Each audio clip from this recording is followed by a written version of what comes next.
Germany was the pioneer of various technological and military advances during World War II.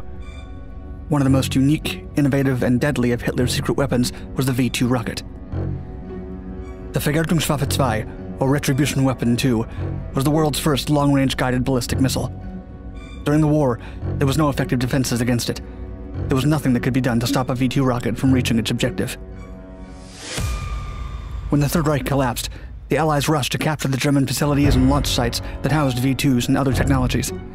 Many German scientists were sent to the US and USSR to continue developing new weapons. At the height of the Cold War, with both countries in conflict and threatening each other with the possibility of a nuclear conflict, the US began working on advanced defense systems that could neutralize an enemy warhead in flight. The Sprint missile was one of those defensive weapons. An anti-ballistic missile that could intercept objectives that had descended below an altitude of 37 miles, the Sprint was so fast that it glowed white as it flew. It was able to reach speeds of Mach 10 in just 15 seconds.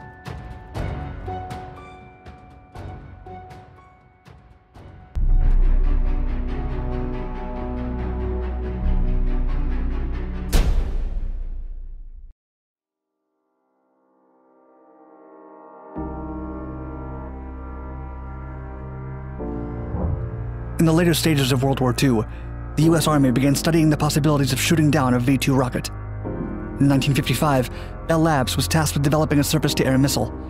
The result was the Nike Hercules, an anti-ballistic missile capable of handling the job, if it could find its target. At the time, the Army lacked advanced radars and computers with enough speed to detect warheads and develop their tracks to take them down. The Nike Zeus system, an improvement over the Hercules, was born to do just that. It proved successful at intercepting test warheads, but it was only capable of tracking single targets. In 1958, scientists from the recently created Advanced Research Projects Agency by President Eisenhower found that the radiation generated from a nuclear explosion blocked radar signals above 37 miles of altitude. If a Soviet missile exploded near a radar site or used radar reflectors, it would be rendered useless. However, ARPA proposed a solution that became an essential part of the Nike X system. ARPA noted that near the lower atmosphere, the radar decoys and the radiation area of effect were almost entirely mitigated. Below 37 miles of altitude, the enemy warheads were again easily detected by the radars. Once the missiles descended below that altitude, it was the perfect moment to strike and neutralize the threat. The missile required to hit those targets had to be fast, very fast. An encounter would last seconds. The average enemy warhead would be moving at more than 4 miles per second. To reach its target in time, the Sprint was capable of hitting Mach 10 in less than 15 seconds.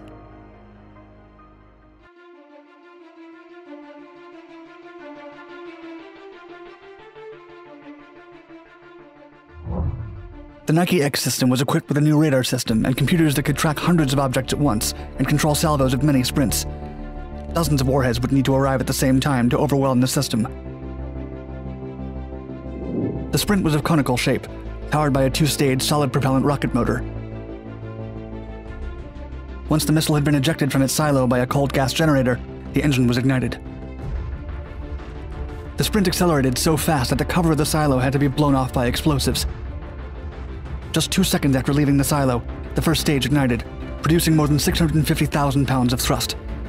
During this phase, the Sprint steered itself using fluid injection.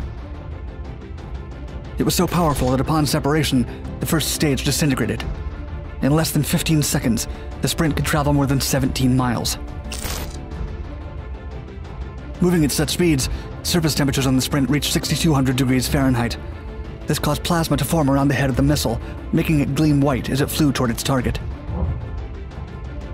An ablative shield was incorporated into the nose and the missile's body to ensure that the extreme thermodynamic heating did not burn the interceptor or affect the radio commands from the control center. Phased array radars and high-speed computers allowed the warhead to be tracked, while also calculating steering commands uplinked to the missile via radio connection. When the Sprint was close to a target during its final phase, below the 37 miles of altitude, a W-66 nuclear warhead would be ignited. This would generate a neutron flux that disabled the fissile core of the enemy missile and neutralized the threat. The first Sprint launch was in November 1965. After more than 50 experimental tests, the Sprint was canceled in 1973, when arms limitation negotiations with the USSR permitted each country to maintain one ABM site with 100 warheads. The Sprint remained in service until October 1975, when the U.S. Congress decided to deactivate an ABM site in North Dakota. This ended the country's effort to establish a well-rounded ABM system. The Sprint 2, a prototype with an improved speed and guidance system, was scrapped and never saw testing. 2 Sprint missiles can be appreciated today, one at the Air Defense Artillery Museum in Fort Sill, Oklahoma, the other at the White Sands Missile Range Museum in Alamogordo, New Mexico.